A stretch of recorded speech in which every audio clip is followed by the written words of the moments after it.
नमस्कार। खबर उत्तराखंड देख रहे हैं आप और आपके साथ मैं हूं जयेंद्र कुमार। खबरों की शुरुआत करते हैं।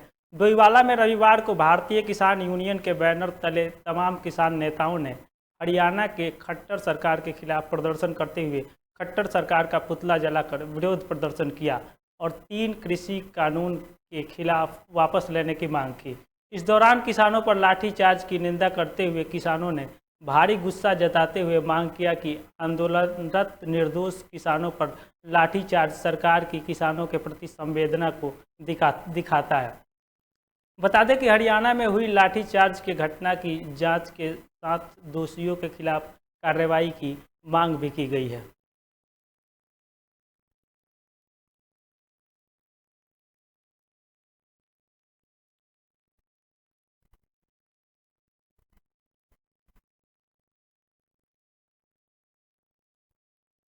अगली खबर भी डोईवाला से ही है, जहां पूर्व मुख्यमंत्री हरीश रावत ने रानी पोखरी के टूटे पुल का निरीक्षण किया और सरकार से उन्होंने मांग किया कि जल्द से जल्द वैकल्पिक व्यवस्थाएं की जाए, क्योंकि हजारों की संख्या में लोग इस पुल के टूटने से प्रभावित हो गए हैं। बता दें कि कांग्रेस के वरिष्ठ नेता और पूर्व मुख्यमंत्री हरीश रावत दिल्ली से जॉली ग्रांट और एयरपोर्ट पहुँचे, फिर उसके बाद सीधे रानी पोखरी के टूटे पुल पर पहुँचकर पुल का निरीक्षण किया और रानी पोखरी के पुल के टूटने की घटना का जिम्मेदार खनन को बताते हुए कहा कि इसमें भाजपा सरकार पूरी तरह से दोषी है, क्योंकि पुराने पुल की स्थिति को पीडब्ल्यूडी के अधिकारी भी नहीं भांप पाए और इसके कारण बड़ा हादसा हो गया। मुझे लगता है कि ये पुल कोई ऐसा नहीं है कि नदी में बहुत ज़्यादा पानी आ गया और पुल के पिलर नेचुरल वे में उसको सहन नहीं कर सके और उखड़ गए एक तरफ से। ऐसा नहीं, पानी आया मगर पानी से ज़्यादा नुकसान पहुंचा है, मुझे लग रहा है, जो इस एरिया में खनन हुआ है आसपास में, पुल के आसपास में। अगली खबर हरिद्वार से है, जहां एसएसपी डी सेंथिल अब्बुदई ने रविवार को भगवानपुर थाना परिसर में एक खुलासा किया, जिसमें पिछले दिनों कस्बे में हुई चोरियों के जेवरात समेत एक बदमाश को गिरफ्तार कर जेल भेज दिया गया है।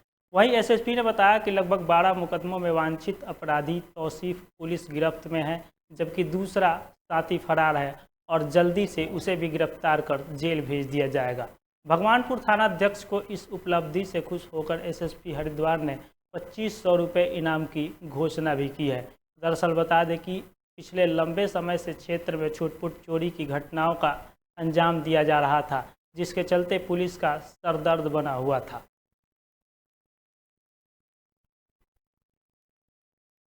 दो मुकदमा हमारा थाना भगवानपुर में कायम हुआ था। एक 571/2021 धारा 380 411 457 और दूसरा है 583/2021 380 411 457। इसमें जो है जो बंद घर पे जो है ताला तोड़ के चोरी करने वाले गिराव है ये। इसमें एक मुलजिम को हमने गिरफ्तार किया है। इनसे लगभग 3 लाख का माल जो 100% रिकवर इसमें हो गया है।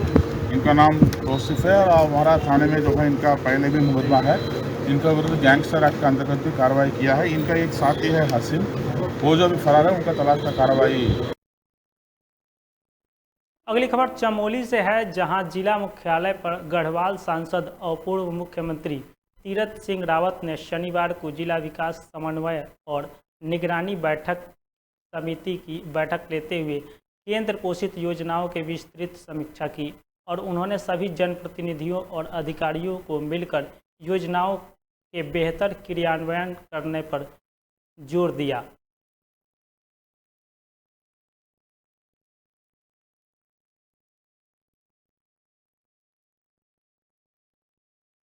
अगली खबर चमोली से है, जहां पहाड़वासियों और पहाड़ों के 4 धाम यात्रा को सरल और सुगम बनाने को लेकर बनाई जा रही 4 धाम सड़क परियोजना के पूर्ण रूप से बन जाने के बाद भले ही यहां आने वाले पर्यटकों को इसका लाभ होगा, लेकिन वर्तमान समय में ये सड़क योजना लोगों के लिए मुसीबत बनी हुई है।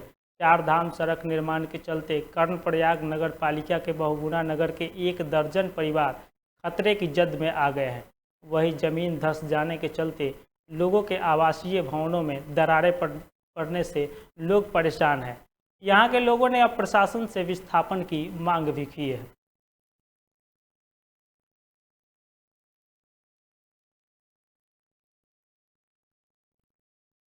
योजना का काम हुआ, ये बहुत ही अनियोजित तरीके से, अवैज्ञानिक तरीके से हुआ। सुप्रीम कोर्ट ने कमेटी बनाई, उस कमेटी ने भी ये अपनी रिपोर्ट में कहा है। और क्योंकि किसी तरह का भूगर्भीय सर्वेक्षण, किसी तरह का पर्यावरण प्रभाव आकलन नहीं किया गया, इसलिए बेतरतीब कटाई के चलते बहुगुणा नगर में लोगों के आवासीय मकान, उनकी जीवन भर की पूंजी एक तरह से संकट में आ गई है। कटिंग का कार्य शुरू हुआ है, तब से ये दिन प्रतिदिन जो दरारें बढ़ती जा रही हैं और रात भर में हमको नींद नहीं आ रही है। जैसे थोड़ी कुछ बूंदाबांदी होती है तो बहुत ज़्यादा हमें तकलीफ का सामना करना पड़ता है। और हमारे साथ साथ ये पूरे आसपास के जो मकान हैं ये धीरे धीरे जो है ये खतरे की तरफ बढ़ रहे हैं। तो हम प्रशासन से मांग करते हैं कि भाई हमें सही जगह पर कहीं हमको विस्थापित किया जाए, या जो हमारी जीवन भर की पूंजी इन मकानों में लगी है उसका हमको समुचित जो है।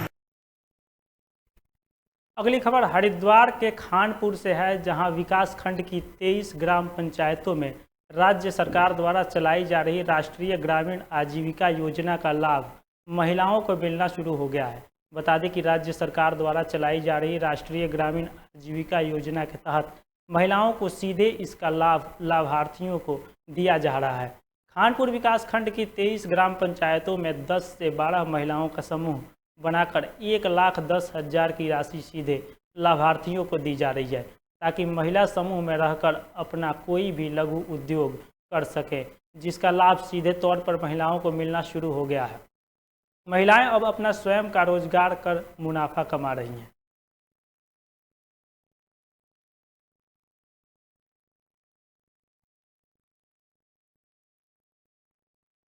अगली खबर कोटद्वार से है, जहां आज़ादी के नायकों के त्याग, बलिदान और राष्ट्र प्रेम को कांग्रेस सेवा दल द्वारा माह के अंतिम रविवार को ध्वज वंदन कार्यक्रम किया जाता है, जिसमें रविवार को कांग्रेस सेवा दल कार्यकर्ताओं ने पूर्व राज्य मंत्री जसवीर राणा के नेतृत्व में कांग्रेस सेवा दल जिला अध्यक्ष देवेंद्र भट्ट के आवास पर पहुंचकर ध्वज वंदन कार्यक्रम किया गया। इस दौरान पूर्व राज्य मंत्री जसवीर राणा ने कहा कि आने वाले विधानसभा चुनाव को देखते हुए कांग्रेस सेवा दल की जिम्मेदारियां बढ़ चुकी हैं, जिसको देखते हुए कांग्रेस सेवा दल घर घर जाकर कांग्रेस की उपलब्धियों को पहुंचाने का काम कर रही है।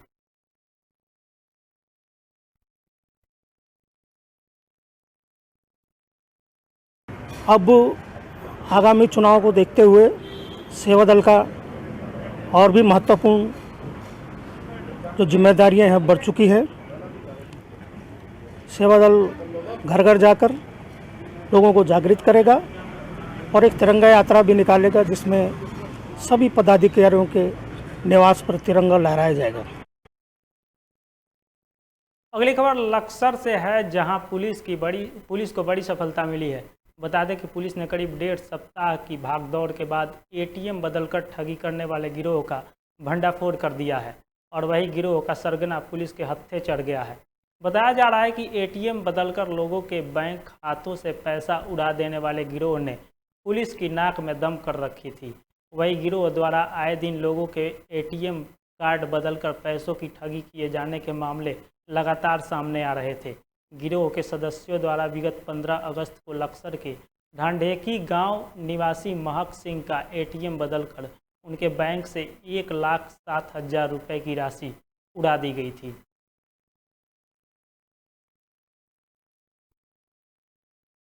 उसमें टीम लगाया, उसमें कार्ड लगाया, तो कार्ड नहीं चल रहा था उसमें। तो उस लड़के ने पीछे 2-3 लड़के खड़े थे, उसने कहा भाई इसे थोड़ा साफ करके लगाओ, तो मैंने थोड़ा साफ करके लगाया हो, वो तब भी नहीं चला।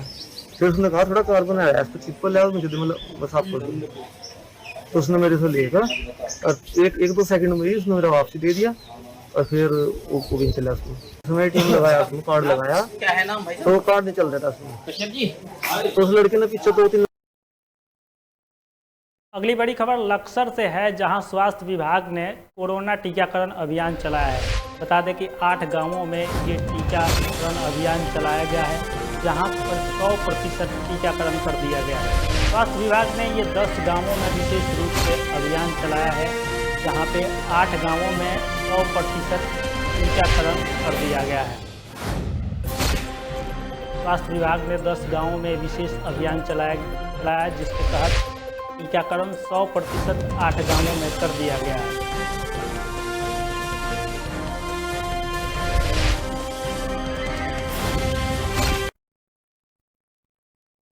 अगली खबर मसूरी से है, जहां मसूरी में लगातार हो रही मूसलाधार बारिश से जनजीवन अस्त व्यस्त हो गया है। वहीं कई सड़कें टूट गई है और लगातार पहाड़ों से मलबा गिरना जारी है। बीती रात की क्रेग स्थित नगर पालिका के आवासीय भवन में सड़क का एक भाग टूटने से वहां मलबा और पत्थर आ गया, जिससे पालिका भवन क्षतिग्रस्त हो गया और स्थानीय लोगों की मदद से किसी तरह से भवन में रह रहे लोगों को बाहर निकाला गया। वहीं मलबा और पत्थर लोगों के घरों में घुस गया और उनका कीमती सामान खराब हो गया। बता दें कि मौके पर कैबिनेट मंत्री गणेश जोशी, उप जिलाधिकारी और नगर पालिका प्रशासन के अधिकारी पहुंचे और उन्होंने राहत बचाव शुरू कर दिया। ऐसा ये रात 1:45 बजे की घटना है। पहले थोड़े पत्थर गिर रहे थे, रात में फिर ज़्यादा पत्थर आए। उसके बाद कुछ लोग अंदर कमरों में बंद थे। हमने खिड़कियों से सीढ़ी लगा करके इन लोगों को बाहर निकाला है। और ये जो सरकारी बिल्डिंग है नीचे, वो पूरी डैमेज है, पूरे में दरार है और नीचे से बेसमेंट इसका पूरा बैठ रहा है। देखिए, क्योंकि ये नगर पालिका की संपत्ति है, अब मुझे इन्हीं में से किसी व्यक्ति का फोन आया था तो मैं तुरंत अपने कार्यक्रम छोड़ के सीधा यहाँ पर आया हूँ, क्योंकि क्षेत्र की जनता की चिंता करना मेरी जिम्मेदारी है। मैंने SDM को यहाँ पर बुलाया है और निर्देशित किया है कि सरकार द्वारा जो अन्य राशि इनको धन दी जाए, इनके राशन की व्यवस्था की जाए।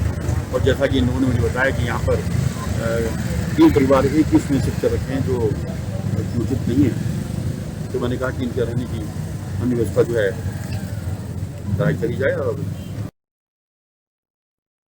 अगली बड़ी खबर डोईवाला से है, जहां अवैध खनन के मामले में युवक की जान चली गई है। बता दें कि खनन अधिकारियों के नाक के नीचे ये अवैध खनन हो रहा था। अवैध खनन पर प्रशासन लगाम नहीं लगा पा रहा है।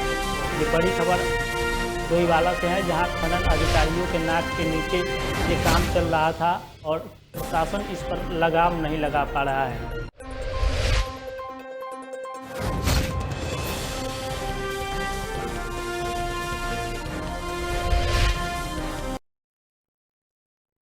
अगली खबर मसूरी से है, जहां स्टीफन कोर्ट के विस्थापितों की मांग को लेकर विधानसभा के नेता प्रतिपक्ष प्रीतम सिंह ने मामले को पुरजोर तरीके से उठाया और स्टीफन कोर्ट के निवासियों के विस्थापन की मांग की।